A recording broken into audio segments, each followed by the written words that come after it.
আইয়ুবী সাহেবের মাদ্রাসার বিল্ডিংয়ের উপরে চারজন বসে বাদাম খেয়েছিলাম, মামুন ভাই, আমি, হাসান জামিল, আইয়ুবী সাহেব। এটাও ওই সময়ের প্রশাসনের খবর হয়ে গেছে, ভাবতেছে না জানি আসমানের কাছাকাছি গিয়ে আবার কি করে।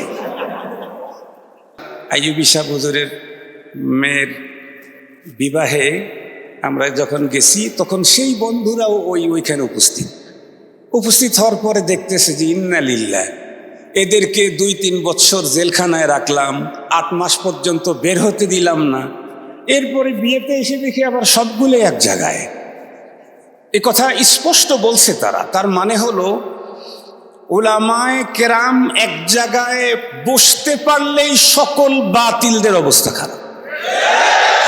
উলামায়ে কেরাম এক জায়গায় উপস্থিত হওয়া, বাদাম খাবেন এক জায়গায় বসে, কিন্তু 5-7 জন। আমরা আইয়ুবী সাহেবের মাদ্রাসার বিল্ডিংয়ের উপরে 4 জন বসে বাদাম খেয়েছিলাম, মামুন ভাই, আমি, হাসান জামিল, আইয়ুবী সাহেব। এটাও ওই সময়ের প্রশাসনের খবর হয়ে গেছে, ভাবতেছে না জানি আসমানের কাছাকাছি গিয়ে আবার কি করে। তো এই জন্যে আমরা আলহামদুলিল্লাহ আপনাদের অনেক শুকরিয়া।